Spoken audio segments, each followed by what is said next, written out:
tarot cards are often the first step and basis for a seeker of metaphysical knowledge, like you, to discover your forever path.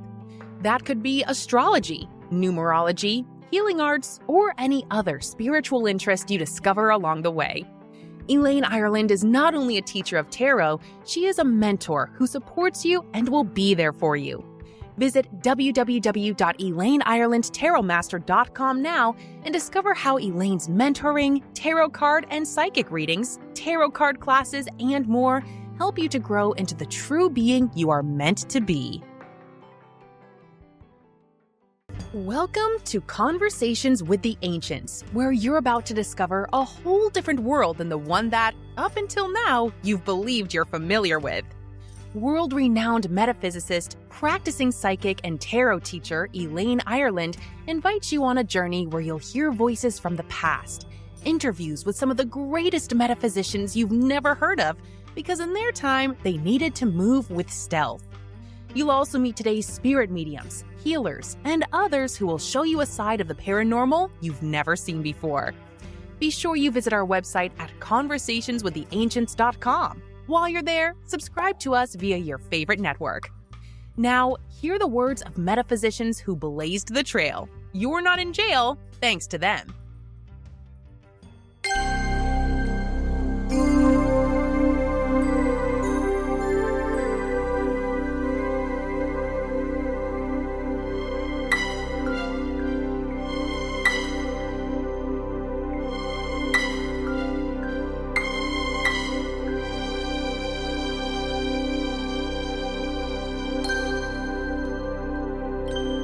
There you go. Hi. Hello. Introduce yourself to our public. Thank you, public, for being here with us. I'm Elaine, and you are? My name is Alexis Arredondo, and I live in Austin, Texas currently. Not only live in Austin, Texas, you practice and own a shop. Yeah.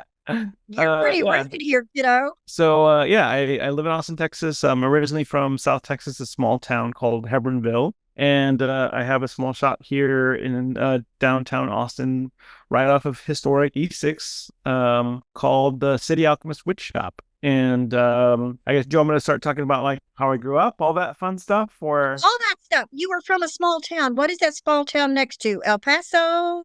Oh, it's south, so it's kind of close to Laredo. It's really close to Mexico. It's a really small little town. About maybe, I think the last I checked, population is maybe like, I don't remember, 5,000 or 6,000. I can't remember. It really is a small town.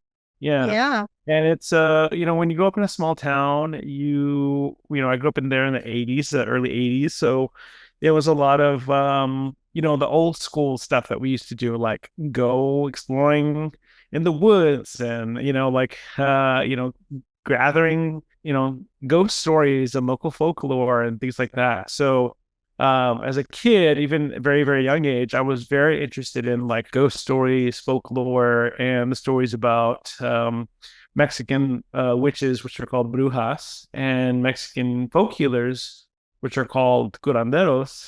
And I always thought that it was great and it was amazing, but I always thought it was just folklore. It was just legend. It was never actually real, It wasn't until junior high school where I went to the library to go check out books on the same subjects and found that they were actual witches and actual practitioners. And I came across books that had people like Sybil Leek from England and Alex Sanders and Raymond Buckland, and Gerald Gardner, all these amazing people that I had no idea were real. I always thought witches and all those things were just folklore. So around that time, I also learned about a very famous folk healer just 30 miles from my house. He was a folk healer in like the early 1900s. And I want to say he died in like maybe like late 1800s, early 1900s. His name was Don Pedrito Jaramillo, and he was a healer from Mexico. The story is that he was on his way from Mexico to the United States. And I think at the time it was officially the United States.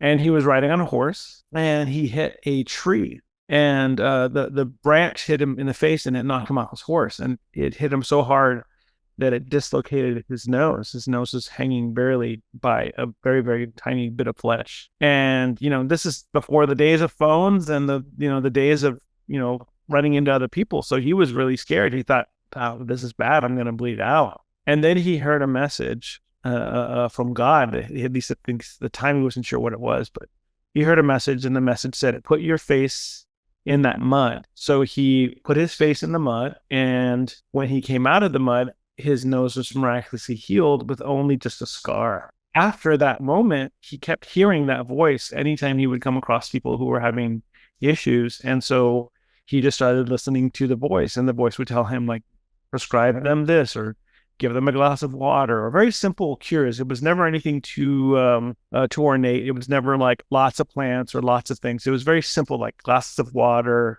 or mud on the face or things like that. He became a very famous healer. People from all over South Texas, Corpus Christi, even San Antonio would go all the way to the small little town, Los Olmos, just to get cures from him. And even my great-great-grandmother wrote to him, because my great-grandmother actually, they used to play with these little tea sets that were made from ceramic at the time.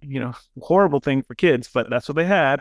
And one of them was broken, and she swallowed it. And so my great-great-grandmother was so scared that it was going to cut her. And so he wrote a letter to Don Pedrito asking for help. And Don Pedrito told her, don't worry, it's going through her intestinal tract, but it's going sideways. So it's not going to cut her, and it's going to come out fine. And sure enough, she said after a few days, it just popped right out.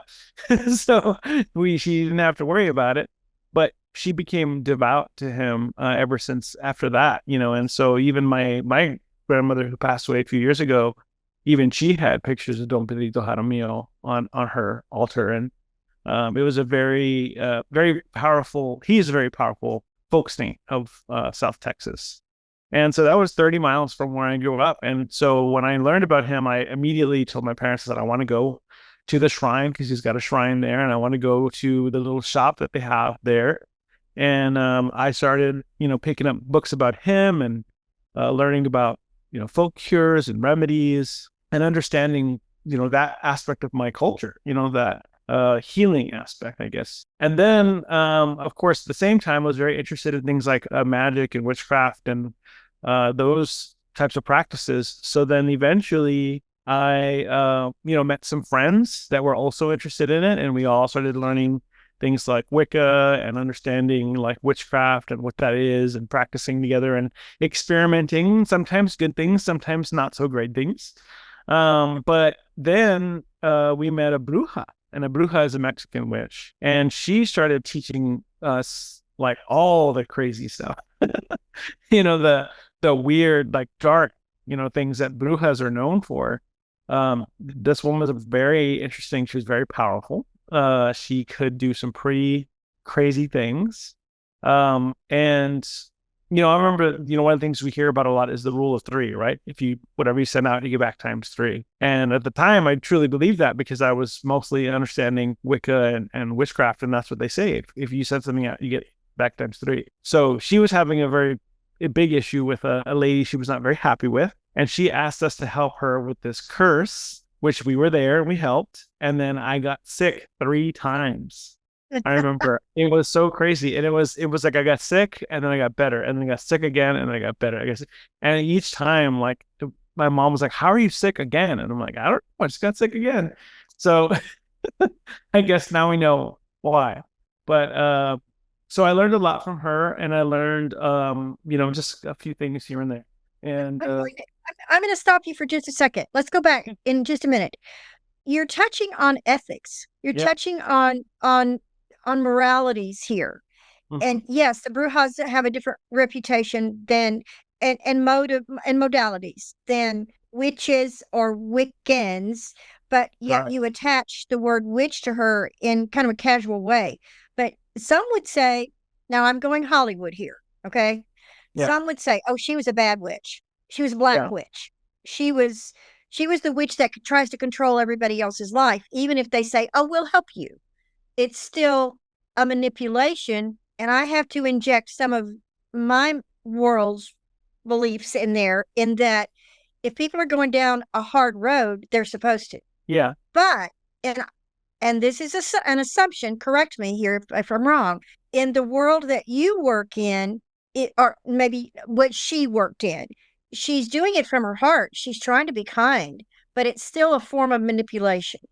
Mm-hmm. So you have to work your world has to look at the ethics that you have set for your controlling or your manipulation of others, which I don't think you do. So how do you do what you do without interfering with other people's paths or journeys? Yeah. I mean, that's a really good question. So I think in her case, and this is all the cases of Mexican witchcraft, especially Mexican brujeria, they don't believe in the idea of, rules of three or karma or things will come back to you.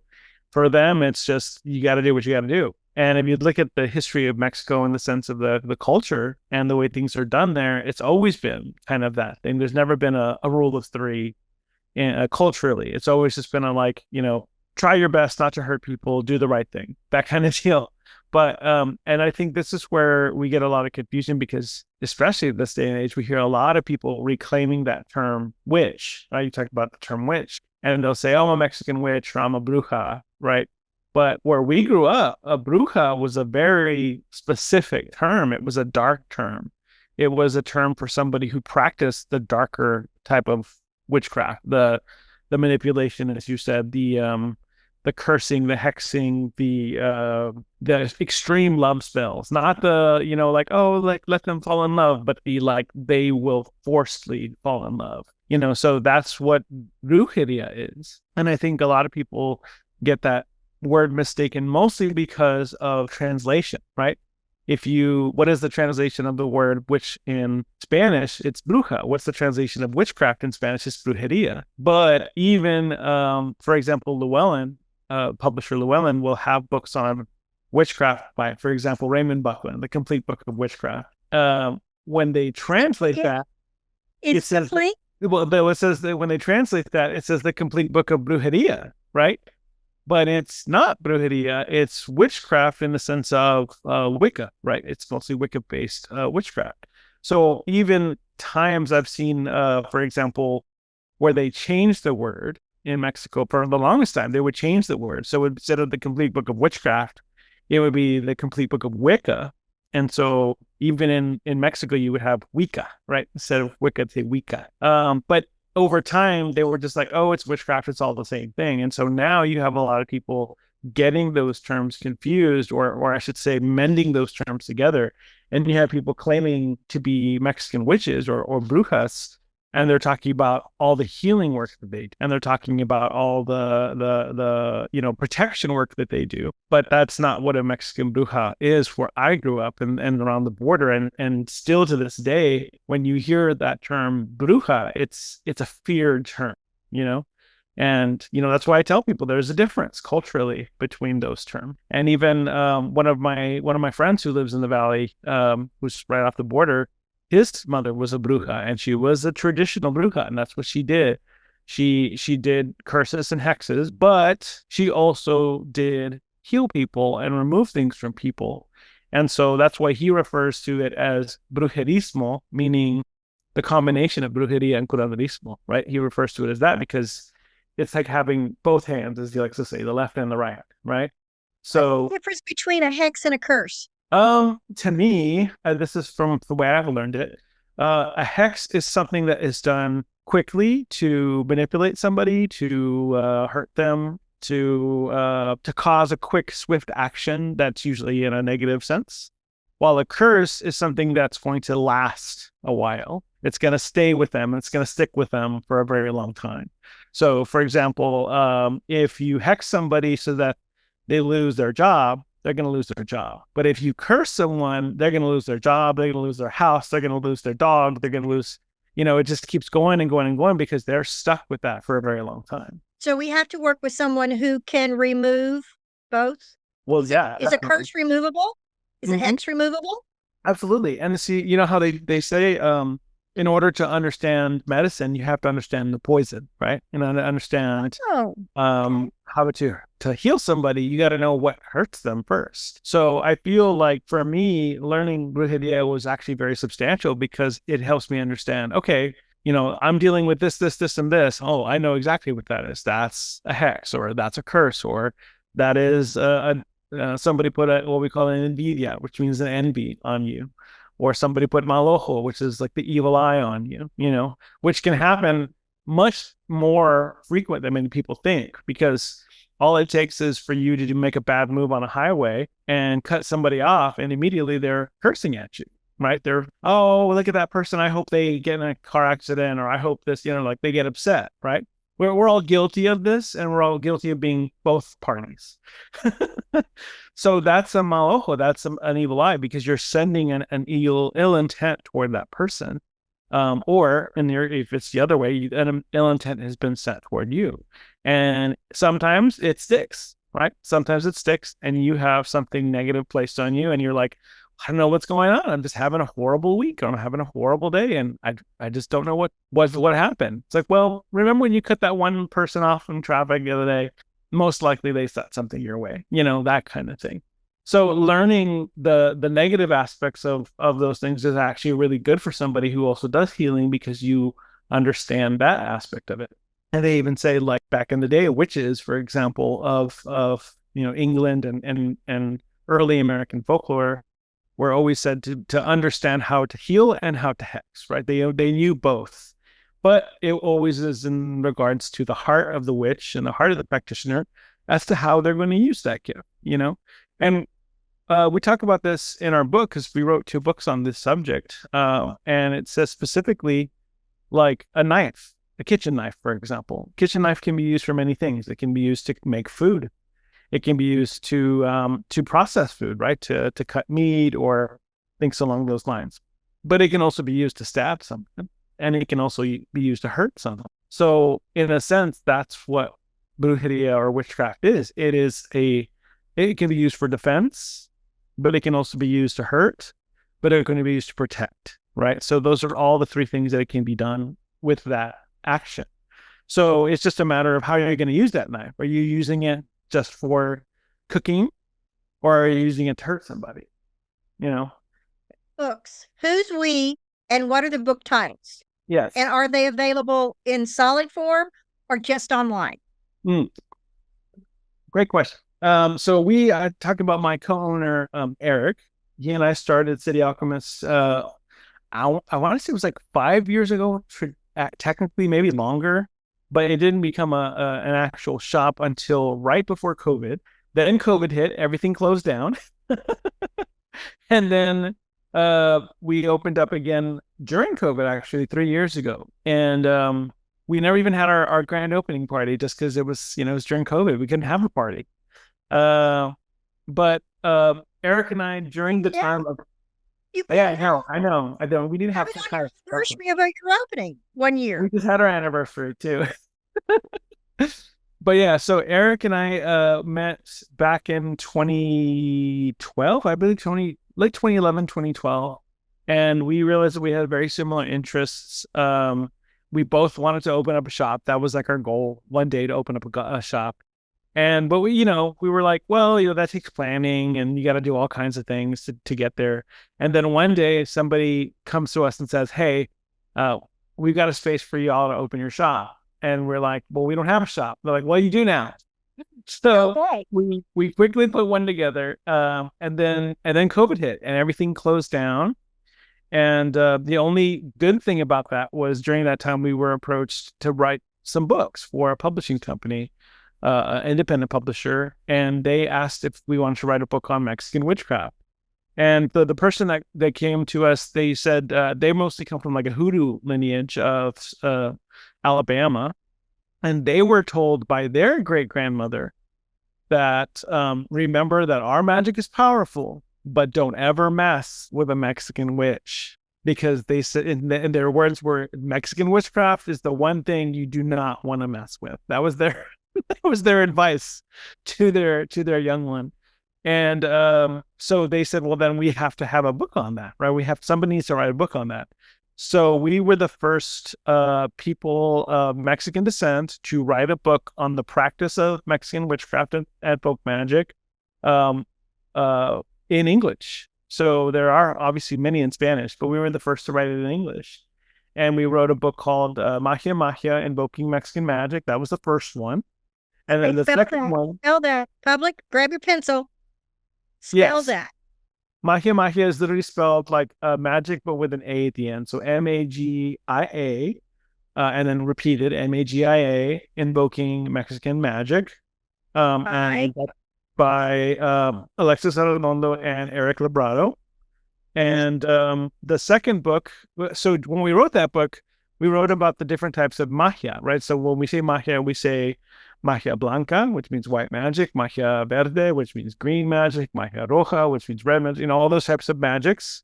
And each one is a different style. So magia blanca, obviously white magic is healing, curanderismo, removing negative energies from people, protection. Magia gris, which means gray magic, is kind of it could be healing and protection, but it can sometimes be for selfish means. So it kind of borders between like a white magic. So for example, if you're healing yourself or you're protecting yourself because you've done some pretty bad things and you want to make sure that nobody hits you back, that's magia gris, right?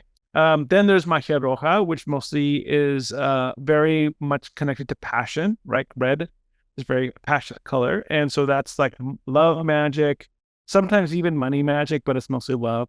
Magia verde is green magic. So it is money magic, but it's usually anything connected to plants and the plant energy. And then we wanted to write about magia negra, but she would not let us write about anything about brujeria.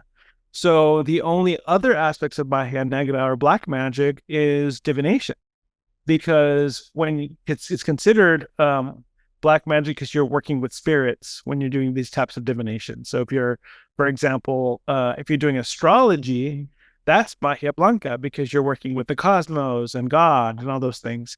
But in Mexican magic, if you're doing any kind of work with like a obsidian mirror, for example, then that's considered magia negra because you're working with a spirit.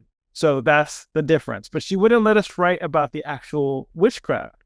And we thought that was kind of weird. But then after we published that book, she was like, okay, now you can write the book on witchcraft. So we're like, oh, now this makes sense. So we wrote Blood of Brujeria. So that's blood, it's Blood, of Brujeria is Brujeria. And that is one of the first, again, same style, one of the first books in English by people of Mexican descent on the practice and protection of witchcraft. And in that book, we talk about that idea of that a knife can be used to hurt, but it can also be used to make your food. It's a defense. It can be all kinds of things. And that book goes mostly into protecting yourself and how to remove things that have been placed on you.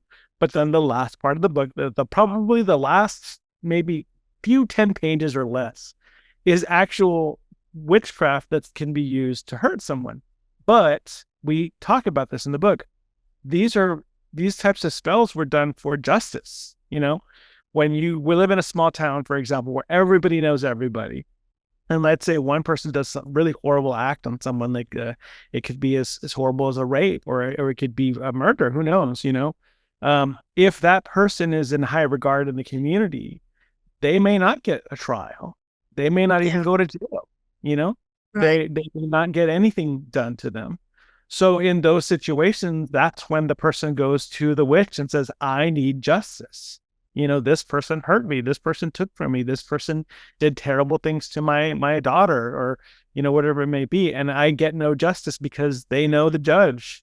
They know the sheriff, which, you might not think happens, but I can tell you from living in a small town, it does. It does.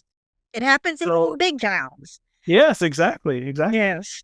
So in those situations, that's when people would go to the brujo or the bruja to say, okay, nobody's doing anything about this. It's time for my justice, Okay, I want to ask you, I'm going to break in again. Please don't think me rude. No. But there are belief systems out there, and I'm part of it, that I do believe in karma. And I'm a fairly patient person. So my thing is, if I were not to get justice, I would say, I don't need to do anything. Karma's going to take care of it all. It may not be this lifetime, but it may be another lifetime. There's never been, I can honestly say this, and I've had some pretty hard times in my life. I can honestly say I have said to myself, that person needs to be chopped off at the knees. Now, today, right now. So if I had been an impatient person, I may have called one of your folks and said, I don't care what chopping of the knees looks like. Do it. Yep. Now, I know that can be literal, but I have been greatly hurt at times, and I had to stop myself and say, no, I don't have to do anything. This is a road I chose to take. This is a pain I chose to experience. So I'm experiencing it. Does that person they've done their job. They've played their part. I left myself open to them. They hurt me. I got it. I get it. I'm walking away. I don't need for them to hurt because I agreed to do this. But in my culture, it says they need to go to jail. But they didn't. They need to hurt, but they didn't. It can get kind of complicated from culture to culture. Oh, yeah. Definitely. So if I just walk away and say, hey, karma, and I learned a long time ago, if I don't get in my own way, they usually get a boatload that I would never have created, even thought about, even imagined that they would get. So how does that fit in to what you're saying about the immediacy of justice? And why is it so important to not leave it up to God or a priestess or what? How does that fit in? Yeah. That's a really good question, and I talk about this a lot with clients, for example, who will come to me and say things like, I want, they deserve justice. I want to see this. I want to see that. And I usually tell them, well, then give it time. It's going to get there eventually. If it's not in this life, it'll be in the next, and they, people don't want that. They want to see instant gratification because somebody was hurt. They want them to be hurt, that type of thing. I've had situations where I've done readings for clients and, for that exact reason. And the reading will say, justice is already served. They are on their way. Just give it some time. But other people, they won't settle for that. They want instant gratification. Well, and part of it is they want to see it happen. They want to be here when it happens. Exactly. We may not be in the same lifetime the next time if it happens in another lifetime. Yeah. So, and I tell people all the time too, when we work with these traditions and in our working, we work a lot with folk saints and we work a lot with spirit guides and things along those lines. That when folk saints. Mm-hmm.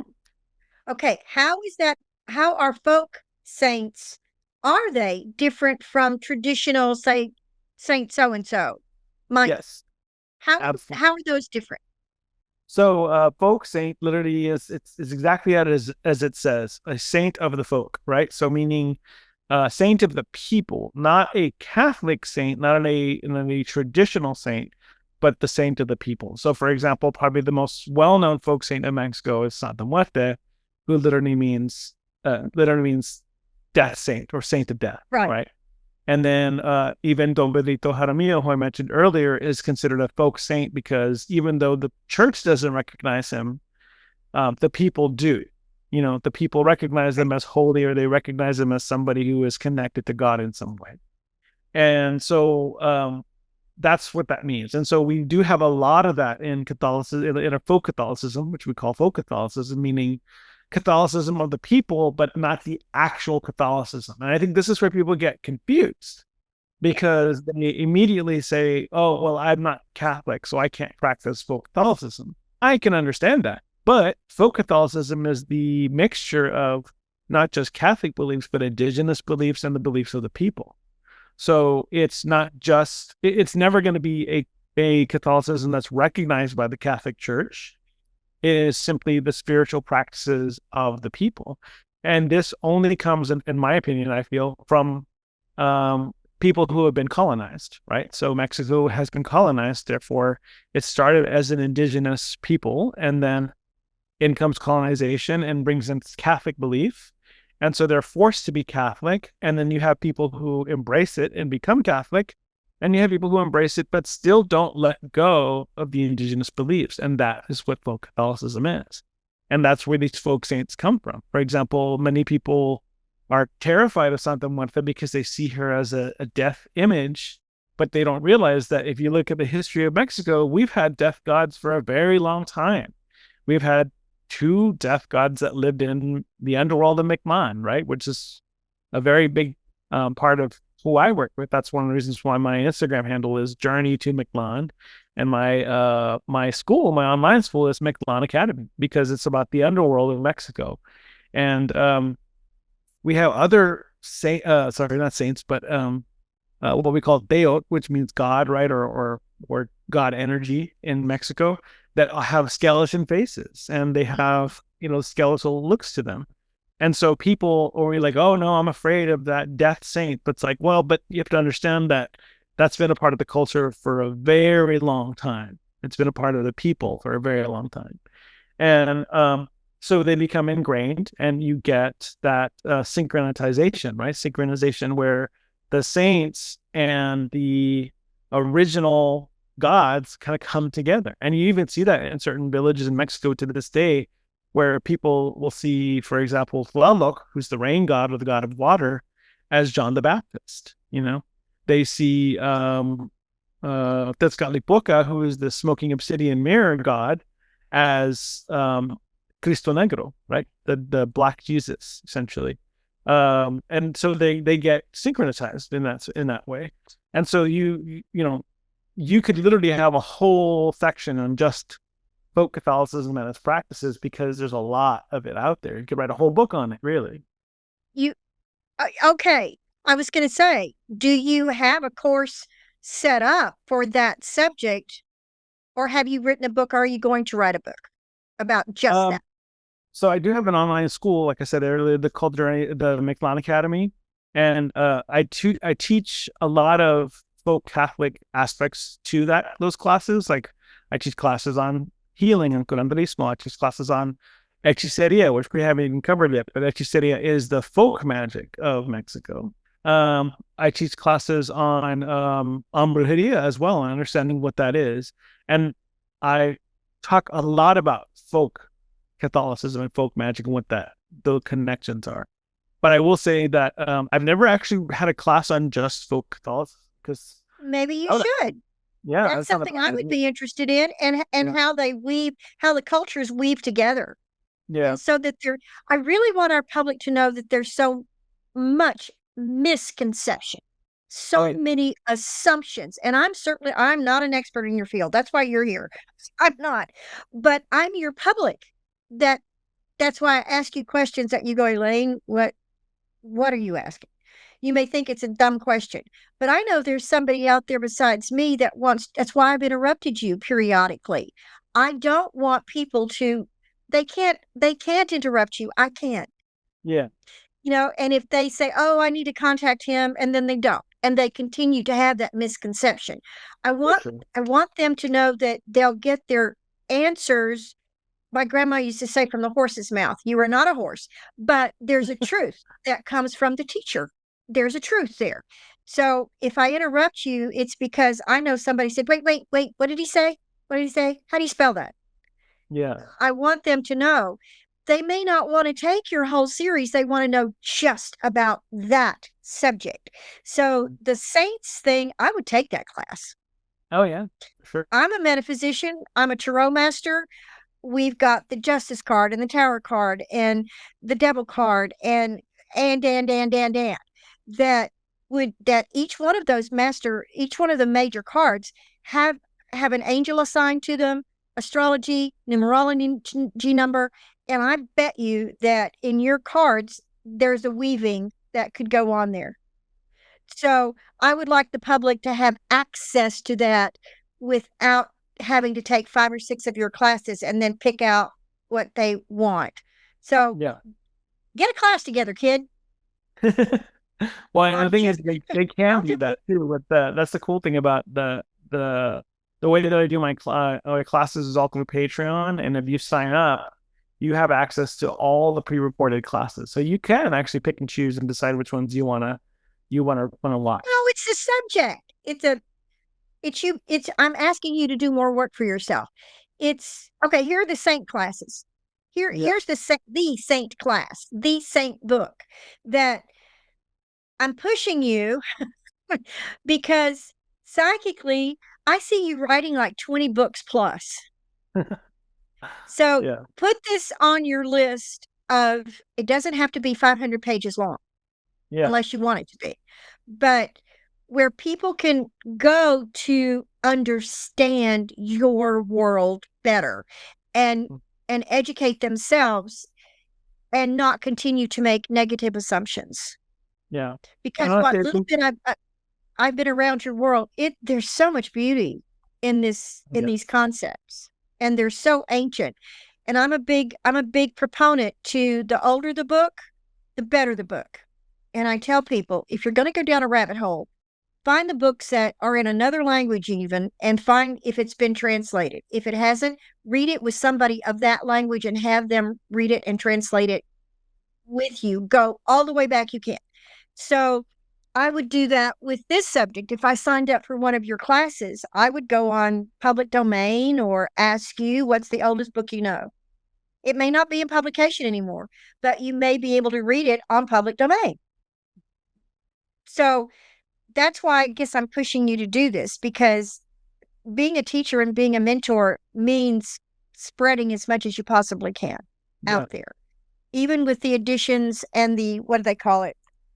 Editing that goes on from generation to generation.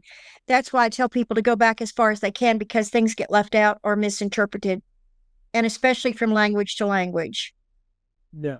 So please do a saints book. Please do a saints book. Please do a Okay. Sounds good. Put it on your list. Put it on your list. Yeah. Yeah. I mean, and Okay. that would be a good idea, just because I do work with a lot of folk saints too. So that would be really great. And I teach, I would think that would be a basis for students. what you work with. I'm sorry, I'm stepping on your words. I would think that would be a basis almost of Yeah, what you work, exactly. what you do. Mhm. Yeah. Okay, I'll shut up now. Go ahead. Well, I think that's honestly the biggest thing that people misunderstand when it comes to culturally. You have to understand that our people were colonized, right? So we have a lot of people, for example, that may have been raised Catholic or raised Christian, that become a pagan or become an agnostic or whatever it may be, and they want to work with these folk saints, and they say, well, I want to work with Santa Muerte, but I don't want to be Catholic, so I'm not going to do any of the Catholic aspect of the practice. And I have to explain to them that even if you're not Catholic, she is. You know what I mean? Even if you're not that, you have to understand that's her culture. That's where she came out of. Not because she wanted to, but because colonization happened, and our essentially our gods had to be hidden, right? We had to hide them. They had to be put into a safe place in order for them to continue to exist. So many people will make the argument, well, then I'll just worship the goddess of death then, which is her name in the Aztec culture is Mictecacíhuatl, right? So I'll just worship her then. Well, you can't do that either. Well, what do you mean? Why not? Because it's not just her. That's just only one aspect of her. But there are many different Aztec goddesses, as well as other native indigenous people of Mexico. They all had goddesses of death as well.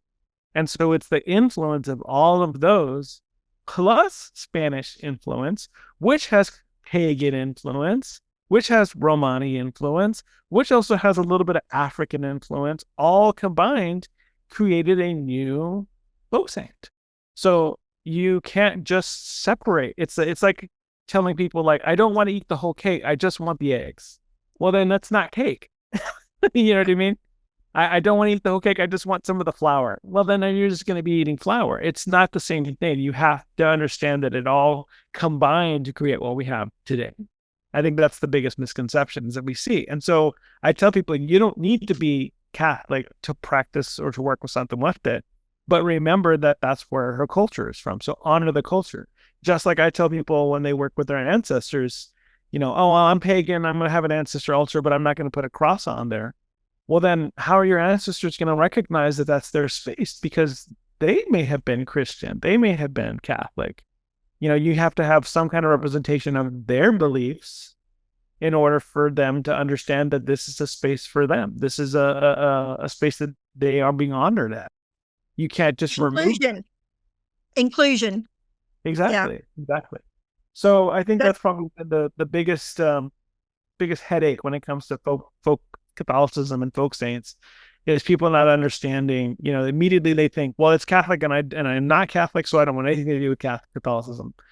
Okay. I mean, I get that. I was raised Catholic, and then I had to leave that in order for my own healing, to understand my own healing and to understand my own path and where I come from, because Catholicism says, if you do any kind of these practices, that's of the devil and you're going to burn in hell. If you're not straight, you're going to burn in hell, all those things. And so I had to remove myself from it just so I could understand, that trauma, in a sense, is what it is. It's a form of trauma, and heal myself. And then, ironically, the way that I got back into Catholicism was through Santa Muerte. So that folk magic aspect and folk Catholic aspect came back to me through her. And that's how I found myself saying, you know what? Let me explore this a little further. And when I did, if you ever read there's a fantastic book by Manly Palmer Hall called The Secret Teachings of All Ages.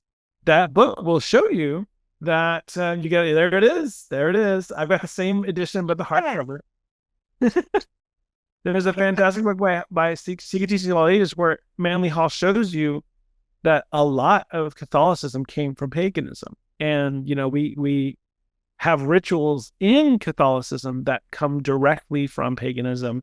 To this day, we say, Lamb of God who takes away the sins of the world. And Manly Palmer Hall shows you that was Capricorn, which came by once a year in the skies, and they would call it the Lamb of God. And they said he came over the horizon and he takes the sins of the world away. That's astrology, and it's literally in Catholicism. So those types of things is what I teach my students a lot, is breaking down those concepts and understanding that just because something is folk Catholic does not mean that it doesn't have pagan origins. And one of the things that I used to get really annoyed with, and I'll tell a little personal story here. I used to work for Half Price Books. I used to work there for 10 years. And I started working there back when I was living in Corpus Christi, Texas, which is where I actually started my journey with Santa Muerte. 20 years ago. Wow. Where's that go, right? I just thought about that. I was like, wow, this was 2000. Yeah. So essentially, while I was working in Half Price Books, I would run the metaphysics section, and I created a few different categories because everything was under witchcraft, right? Everything, every practice, didn't matter what it was. If it was voodoo, it was under witchcraft. If it was hoodoo, it was under witchcraft. Everything was under witchcraft. So I made distinctions. I created paganism, Wicca and witchcraft and paganism, and then the other distinction was magic and the occult. And then tribal and ethnic practices. I created those three specifics. So that way... Thank you. The what? Thank you. Yeah. So that way if it was like hoodoo or voodoo, it was in tribal and ethnic practices. If it was, magic or the occult base, it wasn't necessarily witchcraft. It went to magic and the occult. And if it was Wicca or paganism, it went under witchcraft and paganism. And I went to... I was at the register, I remember, and I got called to the section, and there was a lady there who was running a pagan night out that they had at the little coffee bar next door.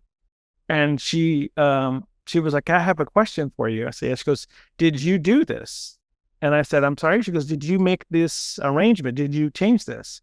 And I said, yes, I did. She goes, thank you so much. She's like, I cannot tell you how many times that I've had to deal with this, just kind of mixture of everything. This makes total sense.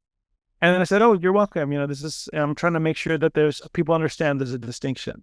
But then she said, however, I'm really upset that you have these Satanism books here in magic and the occult. Why aren't those in Catholicism? And I said, because Satanism is not Catholic. It's a occult-based practice. And she said, no, it's not. It's Catholic. People, or, Catholicism and Christians, they're the ones that believe in Satan. Witches don't believe in Satan. And I said, I understand where you're coming from, but I need you to understand that Satanists don't believe that they're Christian or Catholic. They would never look for a book on Satanism in Christianity or Catholicism. They would look in the occult section because it is an occult-based practice. And she just said, well, anytime I see stuff like that, I just take them and I go throw them in the Christianity section. And I told her, I said, well, one, I would appreciate you wouldn't do that because one, that means we're going to have to correct your mistake.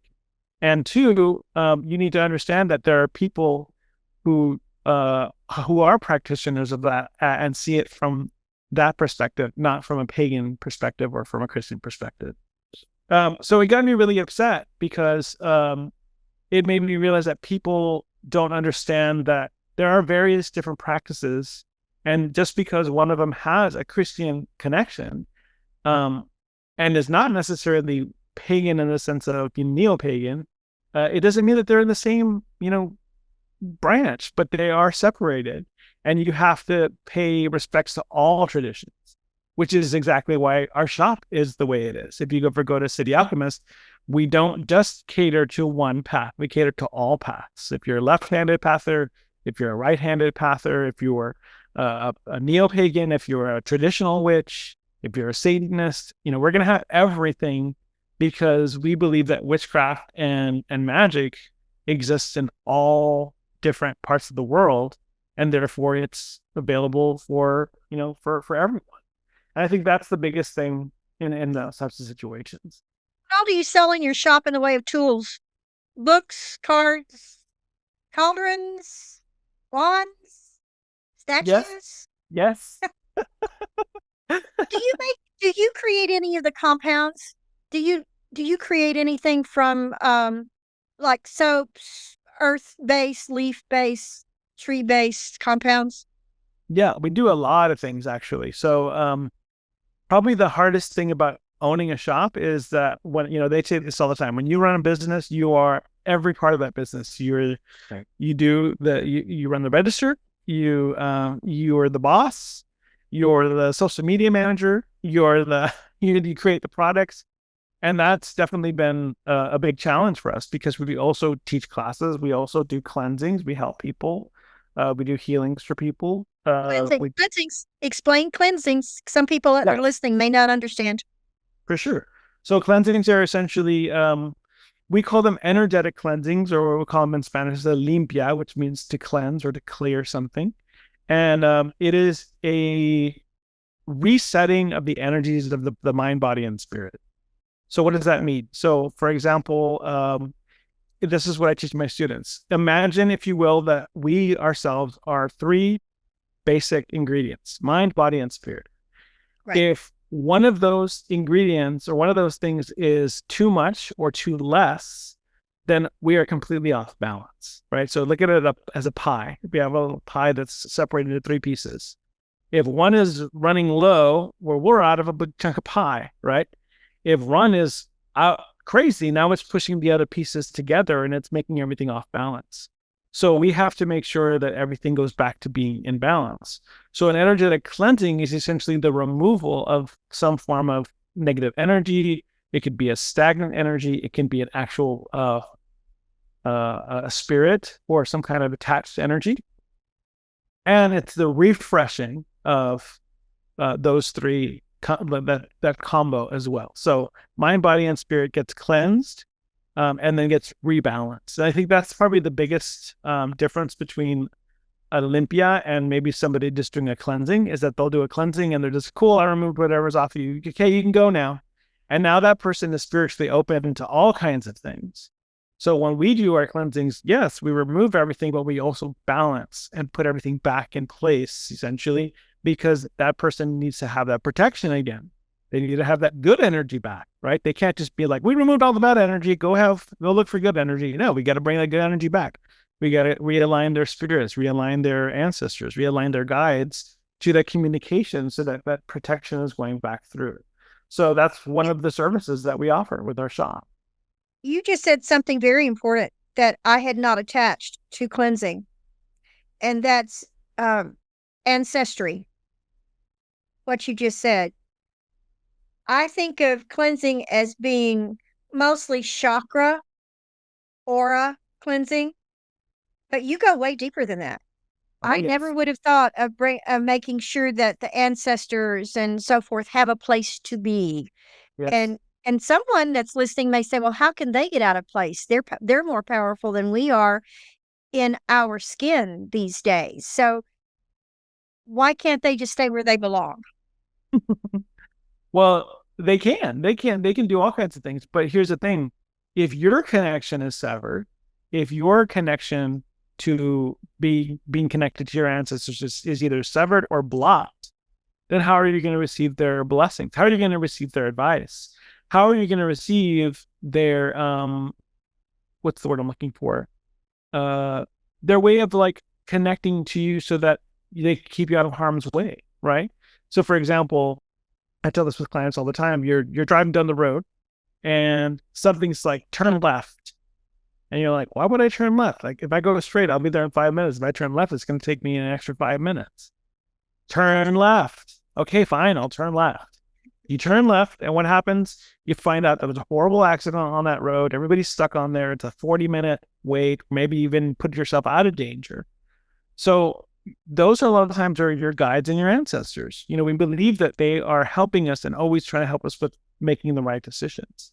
And so when we do cleansings, a lot of the times the first thing that we do is we eat an egg. So we take an egg, we rub it over the body, and we're not cleansing the person. We're just doing a diagnosis, right?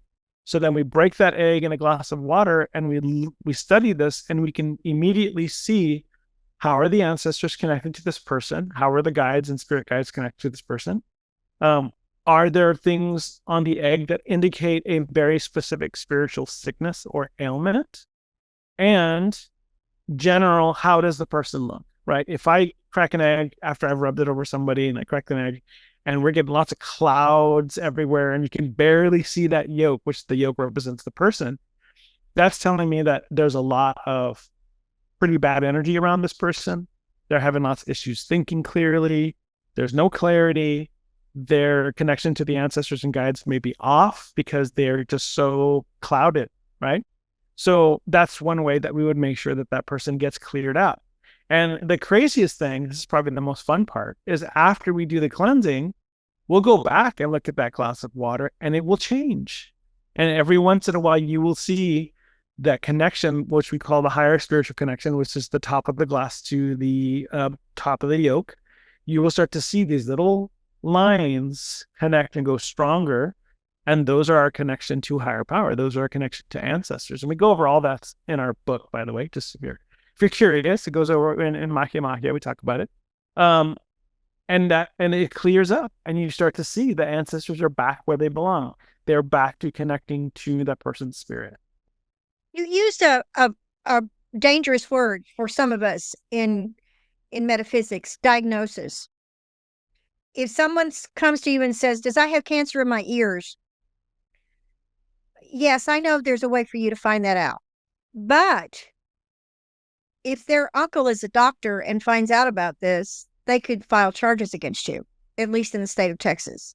So how do you protect yourself when you're doing medical work? How do you protect yourself?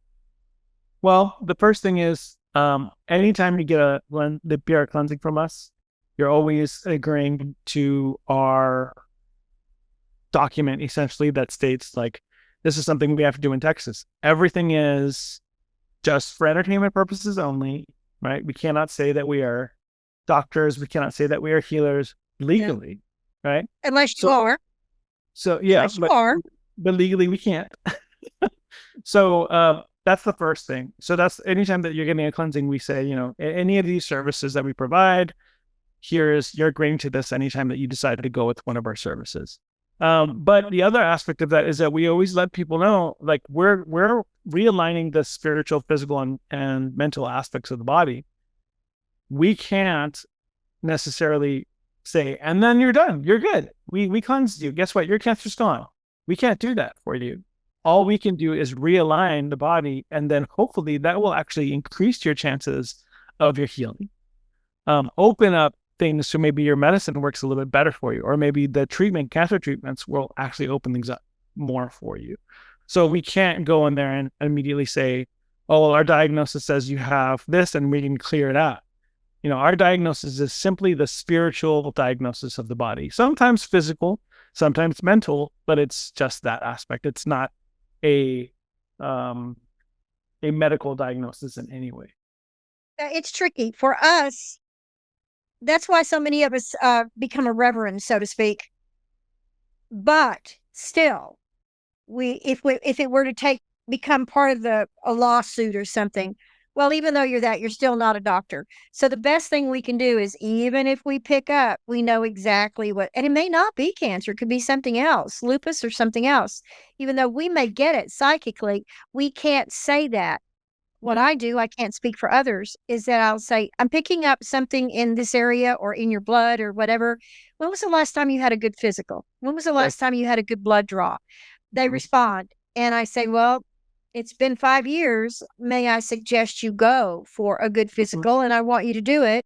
I want you to call Monday, tomorrow, whenever, because it may be a month before you can see your doctor.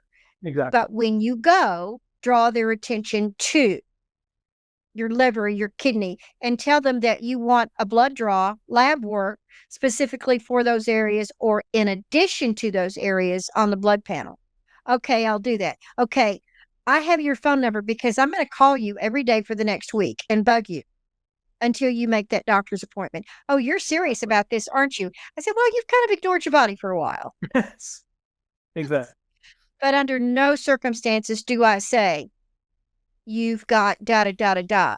We're just legally trying to get them to the doctor, and then if they don't, Exactly. cleansings of the body, rebalancing. Do you do house cleaning, business cleansings, that sort of thing? Yes, we do everything. So we do house cleanses, business cleanses. We've even done ceremonial like cleansings for new ground, like groundbreaking. They're going to build a building or they're going to work a land. That's really important. It's really, really important. I always tell clients and customers, especially who are moving to a new house, that you should do ceremony before you move into that house. You should welcome yourself and introduce yourself to the land, because even though you bought that house, it doesn't mean you own that land. There are people and spirits there way before you got there. So it's important to connect to those spirits and introduce yourself and say, hey, I'm only here temporarily, because they're here forever. We're not. I'm only here temporarily, and I'm going to take care of this space. I'm going to take care of this land to the best of my ability. And here's some tobacco. Here's some sage. Thank you so much for allowing me to be here and my family to be here. And all we ask is that you do the same and keep us protected and keep our home protected. I think that's important. I think that's really, really important. One of the things I did out here, I did not clear before I came, which I should have. But about a week after I considered myself settled and the boxes and everything were out, and I waited until I was by myself. I did a saging. All the furniture was in position. Everything was clean. Looked like I was going to have a party. You know how you do when you're having people over. I walked through and did a saging of my own, because so many of these items had been packed in boxes for months.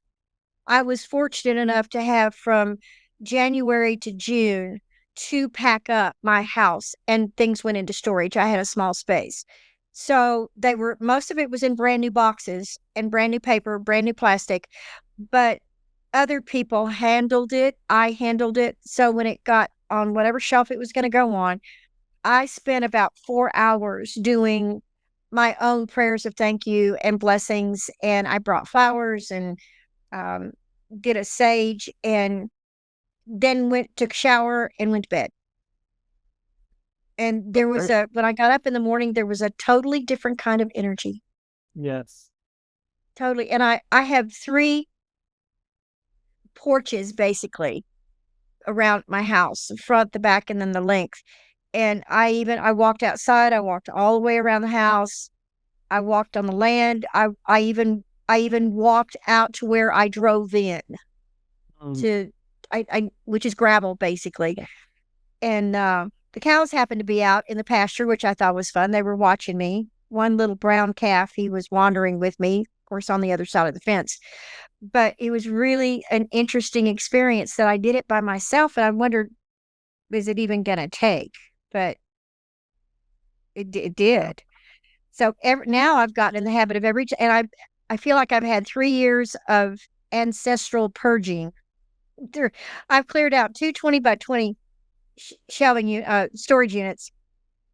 So that's my stuff. And some of that stuff, I found newspaper wrappings in the 50s. that my grandmother and my aunt probably did. I didn't even know some of that stuff was there. So every time I do that, I do a cleansing.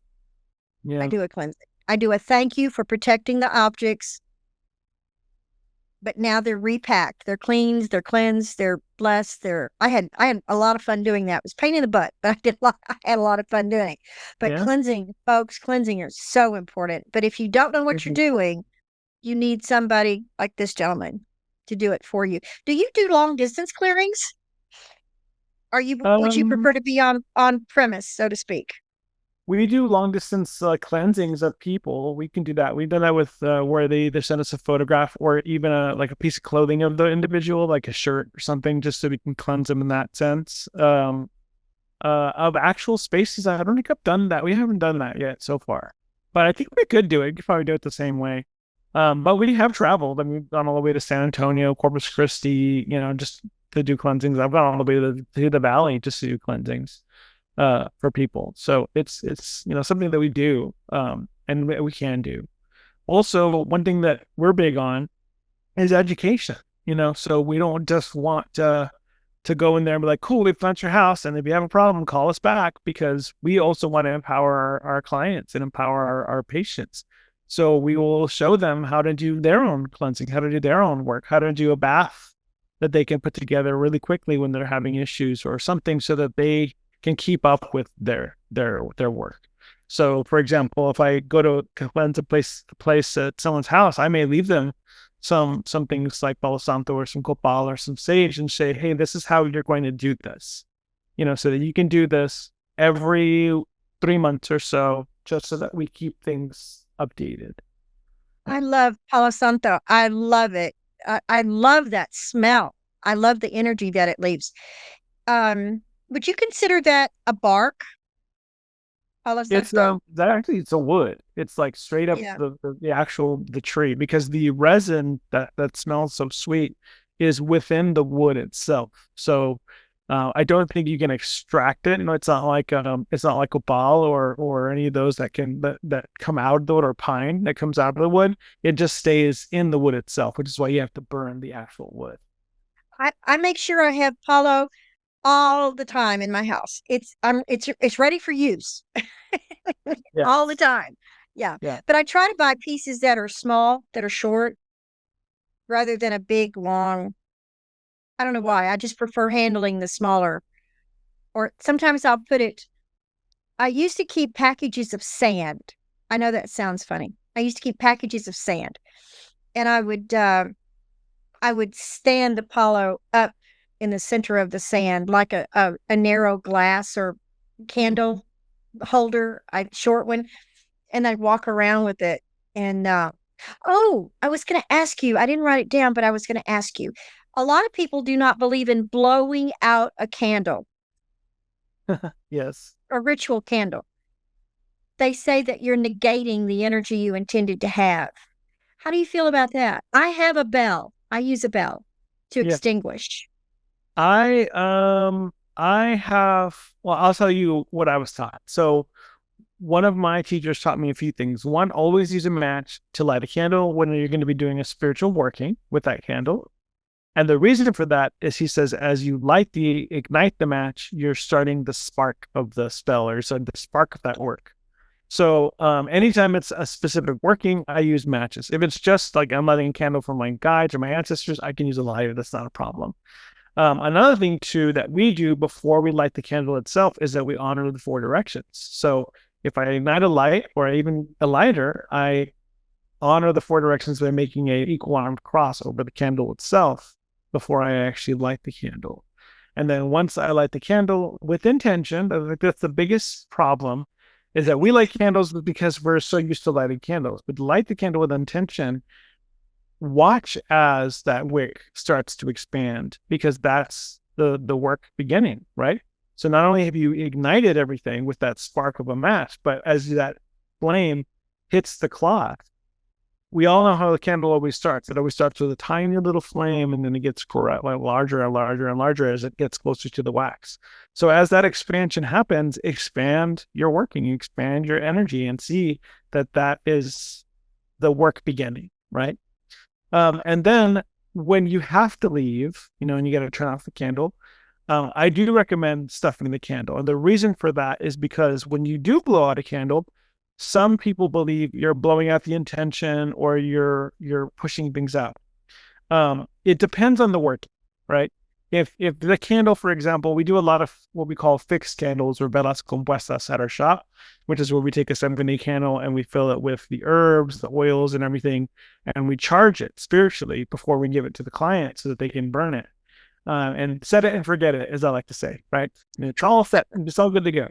So I always tell them, try not to blow out the flame unless it is for the intention of removing something or to push something away. Then you can blow it out because you're wanting to kick that stuff out. But if it's like, I'm doing this for healing, well, you don't want to blow out your healing. You don't want to, that kind of thing. So I always say, stuff it out. And always, the one thing people always forget, when you come home, relight it with intention. Why am I relighting this candle? Not because, the guy told me to light it up again when I get home. No, you relight it because I'm relighting it and I'm reigniting my intention. I'm reigniting the purpose to this candle. I'm reigniting my healing, or I'm reigniting the removal of a negative energy or whatever it may be. So always, that's the biggest thing with me. But yes, I do have a snuffer. We all use snuffers. And you don't even need a snuffer. You could easily use a piece of, candle top or something metal and just put it on top of the candle or whatever you need to do. But I do recommend that. And then sometimes I will actually recommend, if they can, to have the candle burn consistently. And the way that we do that is we'll tell them to put it in a bowl of water and then put it on the stove. So if the candle for any reason does break or bust or anything like that, the water itself will eventually turn it off. And if it's on the stove, that's the area that we know is pretty flame proof in general. So that's the reason why we'll do it that way. I don't have a fireplace out here, but for years I would light the larger candles, even some of the smaller ones, either on the ledge or in the fireplace. Yeah. I miss fireplace. And I haven't had a fireplace for a long time and for many reasons I miss the fireplace, but that one is one. My sweetheart, after I moved out here, he knew that I wanted a fireplace. So he bought me one of those, surprised me.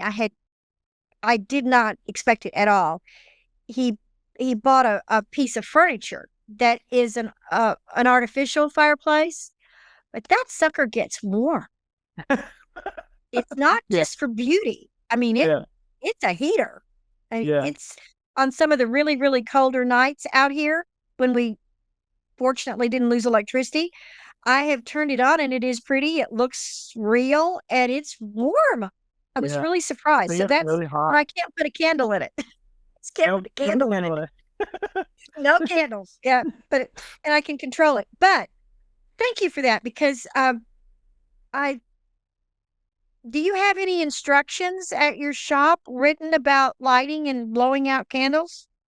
We usually let people know whenever we make the candles for them, because we have a lot of returning clients that come just for our candles, which they're all currently waiting because we're out of candles. We have candles, but our usual stock is been out because the place we get them from, they're out, and they just called us yesterday saying we finally got candles in, so now we got to go pick them up. But we have clients that come just for candles. They swear by our candles, and I'll tell you, people have had life-changing experiences with these candles. We even had one individual specifically from Corpus Christi came up because his son was in a really bad car accident, and he called the store just really distraught. My son was in an accident. He's at death's door. He's emergency room. He's critical condition, and he's like, I know that y'all are not miracle workers, but I have seen many things happen with just a candle, so I'd like to come get a candle from you guys. And I said, where do you get your candles in Corpus? And he said, Tex-Mex Curios. And I literally just lived there, and I would go to Tex-Mex Curios all the time. I know the owners very well. They have books that are out as well that are really, really great on things like specifically the Cruz de Caravaca, the cross of Caravaca cross that looks like a double cross. And and so I said, come to the shop. We'll do a candle for your son. And so they came over, and I said, I think the best candle we can do is the Kusakadabaka cross, because it's a miracle cross. It's a healing cross. And since you go to Tex-Mex Curios to get your cross, your candles, what better cross than the one who wrote the book on the Kusakadabaka, right? So I said, let's do this. And I fixed the candle for them. I put the herbs, the oils, and we all gathered around the candle and we did a prayer. And the prayer was for their son, for a quick recovery, so that everything may go well for them. Now, they couldn't burn the candle because they didn't live here, and they weren't allowed to take it to the hospital room. So they asked if I could burn it for them. I said absolutely, and I said, give me your phone number, so when it finishes out, I'll call you or text you and let you know how it went. So I put it on my stove here at the house, and I lit it for them, and I put it on there. And I was actually not working the next day, but Eric was at the shop, and Eric texted me, and he said, hey, I just want to let you know that man called the shop again, and his son walked out of ICU. And I said, are you serious? He's like, yes. He's like, he walked out. And so about a few days later, the candle was about almost out, and I text them. I said, hey, your candle is done, like it's almost out and it's burning clear. And he said, I cannot thank you enough. He's like, you have no idea. He's like, they were telling me that my son would never walk again. They were telling me that he would never be able to talk because he had been hit in the head. He felt so much better that next day. Not only did he get out of ICU, but he literally walked. He did not take the wheelchair. He refused the wheelchair, walked out of ICU, and the doctors were flabbergasted. They couldn't figure it out. They'd said that he had internal bleeding in the brain, all these things, and everything was just fine. So that's, to me, a testament of faith. And it's a testament of healing, yes, but it's a testament of faith, because faith is important when it comes to these traditions. And I told them, have faith, have faith, not just in the candle, but have faith in the healing. And those things will come forward, and they did, so that's an example of how something so simple can be so big, essentially. I've had experience with candles. I love burning candles. I mean, period. I just love burning candles. But candles with intent are important to me too. Even I have to get back into this habit. I used to buy small white candles as a thank you. Just thank you for whatever. But burning candles with intent. But I've had several candles with intent that I've set up that would not stay lit. Would not. And I mean, when it goes out, you think, okay, the air conditioner blew it out. I'll turn it back on again, whatever. But when it won't hang after 3 or 4 times, and then I've gone on to another candle, prepared it with intent, and it wouldn't stay on either, I'm going, okay, maybe this is not the road. Maybe explain that. That. To me, that's something's off, right? So it could be that there's something that we're missing that we're not seeing. Or this could be, to me, that would be the way Spirit's kind of getting our attention.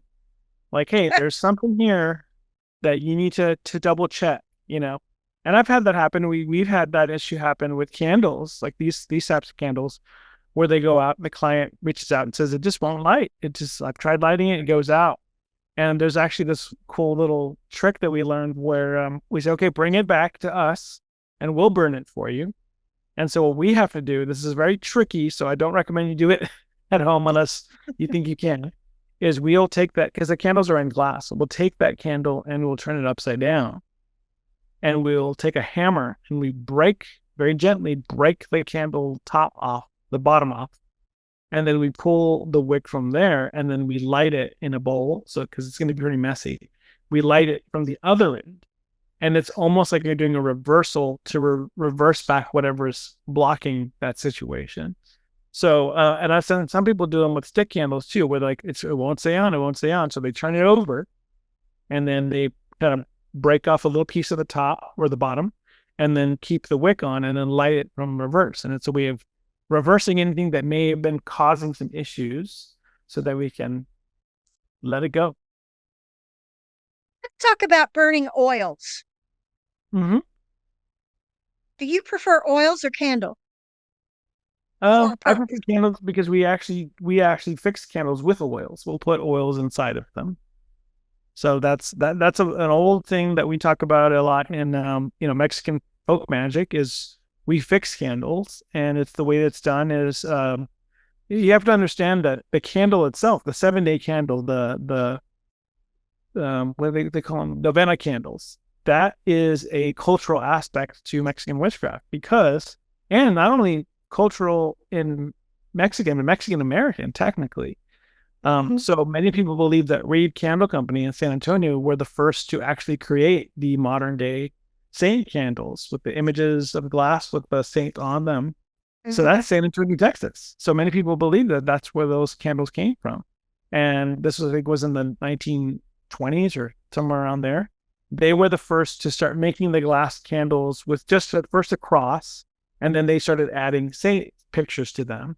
And then that expanded into, the Saint Michael, and then Saint Michael expanded into folk saints, and then expanded into what we call condition candles now, which is all different candles with law stay away candle, keep the law away, right? Reversal candle to reverse negative energy or reverse something that's been placed on someone. Uncrossing, probably the one we use a lot. Uncrossing, to uncross anything that's been placed on the person. Cruz de Caravaca, as we talked about earlier, the cross of Caravaca. This is a miraculous cross. Probably the biggest seller at our shop. The road opener candle, right? Open the roads to new opportunities, to new blessings, right? So we take those candles and we light them for that intention. But as we often do with Mexican magic, we gotta beef it up a little bit more. So we started adding herbs to the candles, seeds to represent things like money. Glitter as well is a way of representing the reflection of energy. We add oils, and the oils usually fixed oils, meaning oils that we have placed intention into, or certain herbs so that they are fixed with that intention. And so it's essentially itself a spell, if you will, all combined into one simple little package, right? And then all the client has to do, or the patient has to do, is light it with the intention, because we've already set everything else within it. So I think that's the reason why we use them so much, and it's a big part of our culture. And I think that it's a big part of it, and honoring that is also really important, because we've seen, other shops, for example, that are not cultural in any way or not focusing on Mexican culture, sell them simply because we sell them, or simply because other shops sell them, and not understanding that there's a history, there's a cultural history, and there's a cultural practice and a reason why we do what we do with them. And there are other traditions that I've picked up on a very similar as well. We see a lot of hoodoo doing the same thing, where they fix candles a certain way, but they're usually done differently. They're usually not done with glass candles. They're done with regular pillar candles, right? But of course, everybody starts combining, or they start seeing things and influencing each other. And especially in hoodoo, you've got a lot of Mexican candles that are now crossover with hoodoo candles. You have a lot of hoodoo candles that are crossover with Mexican candles.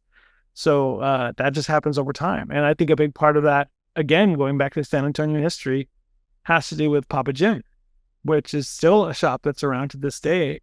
But Papa Jim was a person who learned Mexican folk magic, but also knew a lot of hoodoo and conjure and all those practices. And is he the shop that was on Broadway? No, his shop was on, is it Flores? I think Flores, if I'm not mistaken. I can see if I can look it up. Well, the reason I'm asking is because years and years and years ago, when I was in my 30s, I lived in San Antonio, and there was only one shop that had anything to do with metaphysics, and it was owned by whatever everybody called it, the black arts. So, which of course was ridiculous, but it happened to be down like 3 or 4 blocks from where my ex-husband worked. So I walked up there one day, and when I walked in, their eyes got this big. And it was like everything stopped.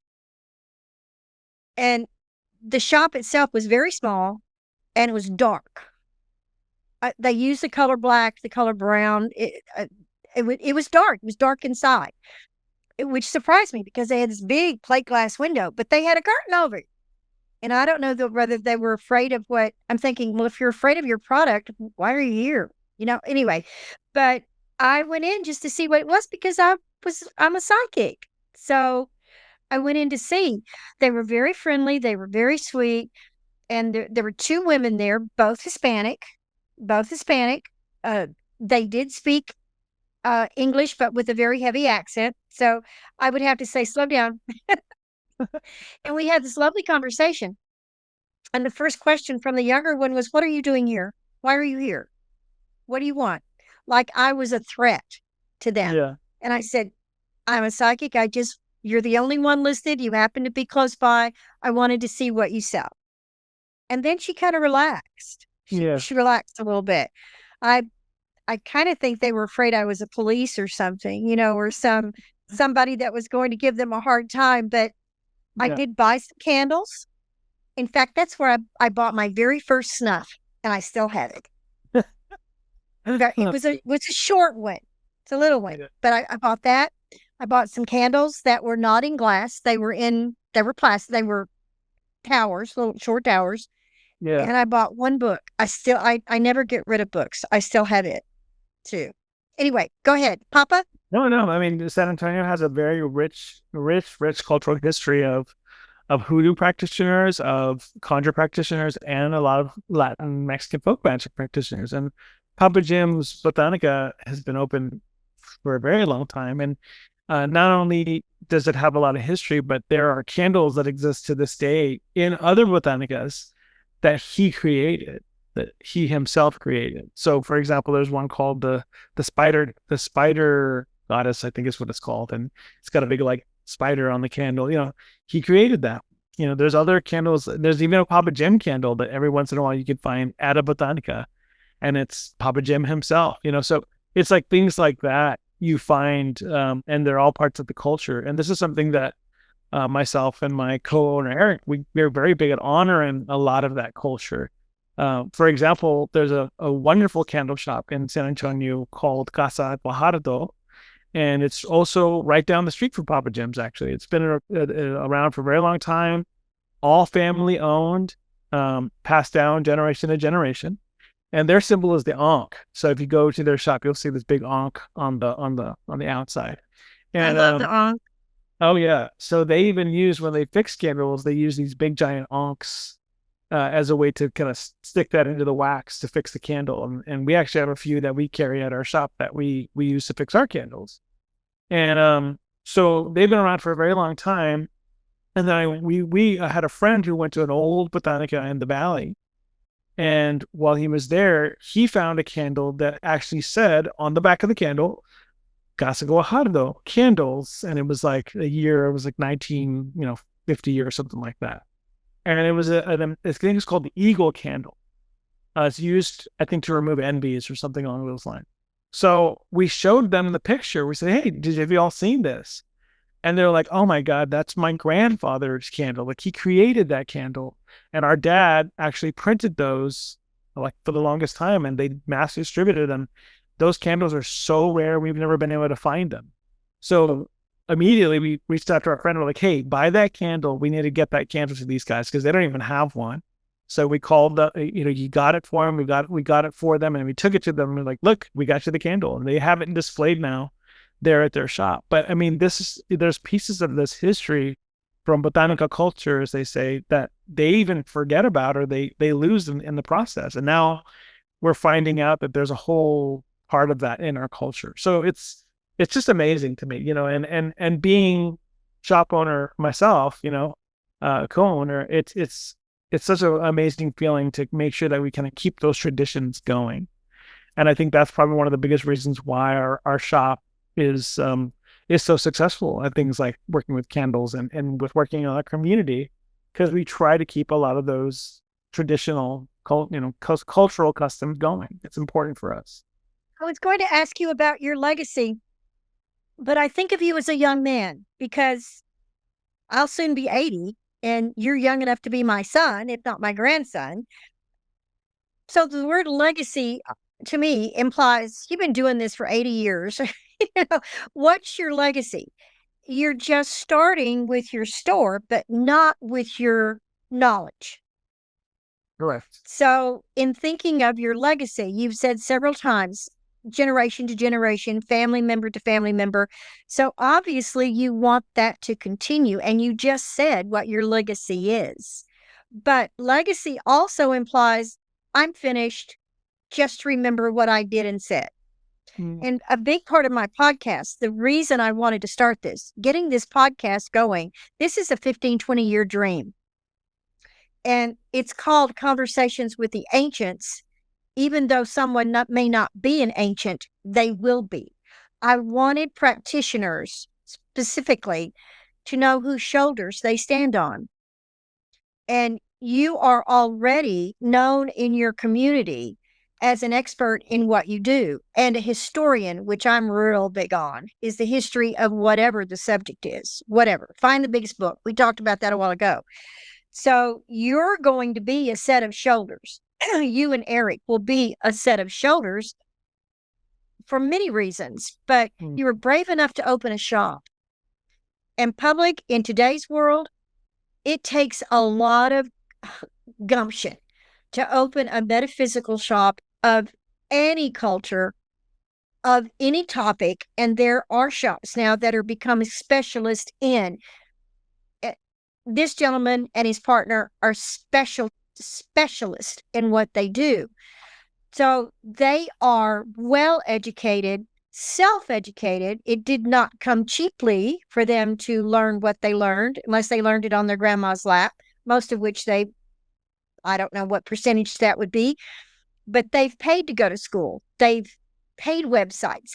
Money comes out of their pocket for them to be able to present what you need at home. Or if you're an archaeologist or whatever you want to call it, share their knowledge. So you don't have to go through digging through 20 books and you do everything. So that's why I started this podcast, is to have people I'm finding subjects within subjects within subjects, and the people who are so knowledgeable. And I don't care if you're 20 or 200, you have something to offer, but particularly someone like this gentleman and his partner, those are shoulders that you will be standing on someday, not only as someone who built a brick and mortar, but even if they've never done that, they would have provided services for you, the public, to learn from and to be helped by. So this is another set of strong shoulders for people to stand on. And I cannot thank you enough for spending time today. I know that we will do more of these, even though today we didn't say, oh, that's a whole other subject. We did earlier. Now I can't remember what it was, but because you provide that already. So I don't have to pull you over here. I can send people to you. But I want to pull you over here again anyway, at some point in time. So if there's something you want to talk about in particular, and you don't have to mention it to me now, but you just have to let me know, I'd love to do a show on. Oh, yeah, absolutely. I mean, we literally just scratched the surface, there's so much more. And not only that, with personal spiritual practices as well, because even though I practice Grandanismo and all these practices, I also am an initiate in a few other traditions. So, and I am multi-traditional. And so, there's those traditions as well that we didn't even cover. So, and then there's all kinds of other things that I'm always working on and involved with. Always working. Make a list, and I'm going to pull out your pencil, make a list. You're multicultural, make a list of what you would like to educate the public on, including me, because I get to learn too. And you've mentioned several people and several books. And I'm going to have a library that's dedicated, or calling it a reference library, on the site, on the website part of this. where under your name, you're referring these books, you're referring these teachers, you're referring these classes on Zoom or whatever has been valuable to you, and you trust people. You would send me to learn from these people. You would send your mom, whatever. People you really, really, really trust that represent what you want the public to know. If you happen to do that, fine. But we want to know who taught you. Whose shoulders did you stand on? Who are your mentors if they're still around or were? I want to honor the ancestors. The books that you read in today's world, what classes did you take, if any, on the internet, so other people can find them? I'm big about that, and they will be listed. Like you are the third person, by the way, that mentioned Manly P. Hall. Which and you that will be included because I want people to see how books serve across the board. Mm-hmm. Across the board. So if 100 people mention the same book, that's fine. It's going to be listed under their name. Anything that you might enjoy in the way of music or meditation, any aids that you might have. We've not talked about those today. That doesn't mean we can't later, but include that. I have some of my favorites that I might turn on some nights when I'm having a hard time sleeping. And then I drift off because plus I'm getting a subconscious message or a lesson while I'm asleep, which is great. Yeah. So anything like that, when you have time, it doesn't have to be immediate. Remember, this is going to be edited. I should have said you could go ahead and record this, and I didn't. But I can make sure you get a raw one like this one before Adam and his team edits out your potty break and the ums and the ahs and that'll make it shortened down a little bit. But I can make sure you get a raw this one and you can use it. We just ask that you don't post it before we introduce you on our launching, so to speak. Oh yeah. Because you'll be, I'm going to include you on two arms. The established readers, practitioners area, plus the fact that you're a vendor supporting the metaphysical world. So you'll be on two different categories, which I think is really important for people to find. So I'll get that to you. You'll have both. You'll have this product, plus you'll have the finished product that you can, if you just want to pull out what you said about something, and I don't even have to be on screen, you can use that for something if you want to. All right, sounds great. What do you want to leave people with today? What would you tell the public if they're a newbie or if they're a seasoned person educating themselves? What would you like to leave with them?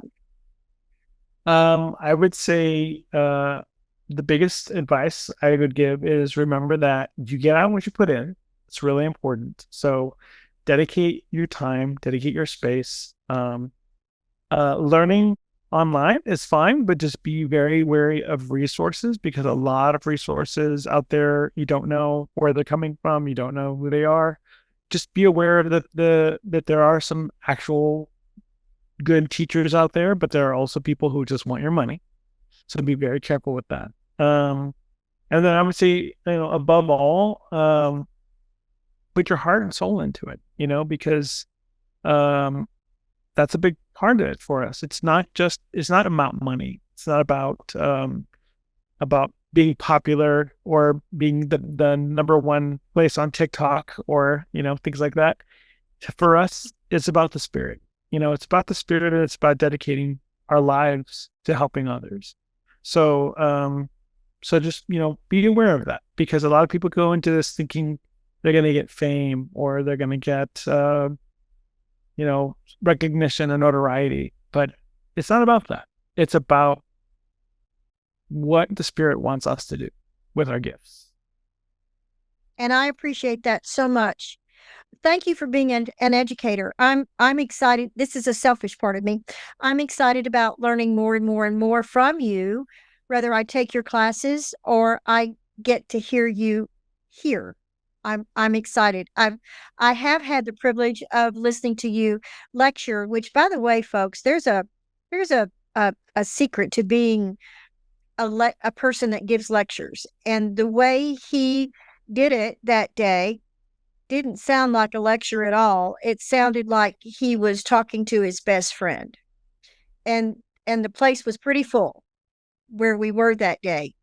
Taylor, Texas. Yeah, Taylor. It was really nice. I really enjoyed that. That was fun. Yeah, that was. I can't remember the name of the something parlor. I don't remember either, but yeah, it was something parlor. I think you're right. Yeah. Yeah, and the lady that owns it was just a really sweetheart. So I would love to give her a plug. We'll have to do that. But you walk in and you feel like you're in somebody's really big living room, and her furnishings are great, and a mix of what feel like antiques and new, and a stage where she does provide music. But you just took over the building, and you felt very open and welcoming, and your voice was such that you just sounded like you were talking to your friends. It didn't sound like you were behind a podium and being all formal, and you had open, you invited questions, and you answered them beautifully. So if you ever get a chance to go to something called a lecture by this gentleman, go enjoy. Beautiful place too. Well, I guess the only other thing too is, like, if you're looking to reach out, feel free to reach out through Instagram. We have an Instagram, which is just at City Alchemist, all one word. And then my Instagram is Journey to McLan, because I talked about McLan earlier, MICTLAN. Journey_to_McLan is my Instagram. And then, of course, our website, cityalchemist.com. So all one word as well. You can always reach out to us there. That's also where you can book your services. We have the link to the school, which is the McLan Academy, and then we also have classes just directly on our website too, because we do classes together. Eric and I do classes together too, so we have a few things there. Your website is really cool. Oh, it's easy to move around in. Oh, check the website. Yeah, check out the website, folks. It's not complicated at all, and yet it's full of really good information. So schedule of classes and such will pop up and change, I'm sure, but that's a great way to learn more about the shop and him and Eric, and so check out the website. You've got the phone number, everything is there available to you. All of the other TikTok and all of that is also available, so information. So go check that out. Thank you so much for today. I so appreciate you. I'm excited. Thank you so much for being here. I have no idea when this is going to be on. It has to be sent to Adam. It will be edited. Then we'll start scheduling, but you will know well in advance of what date and time, or what date actually it will be on, so you can advertise on your platforms, so people can come see you too. So excited. Thank you so much. Thank you. Thank you. Yeah, I'm looking forward to doing more. Thank you. I appreciate the trust. We're gonna have some fun together. We'll talk about some of the other things I have planned, but are hoped for that you will agree to. But we'll talk off camera on that. Sounds good. Take care, hon. Tell Eric I said hi. Have a great day. Bye, folks. Thank you for tuning into The Conversations with the Ancients, where we take you on a journey where you'll hear voices of metaphysicians from the past, as well as today's spirit mediums, healers, and others who show you a side of the paranormal you've never seen before. Remember to visit our website at conversationswiththeancients.com and enjoy even more great episodes like this one. Again, while you're here, subscribe to us via your favorite network. We look forward to seeing you next time on Conversations with the Ancients.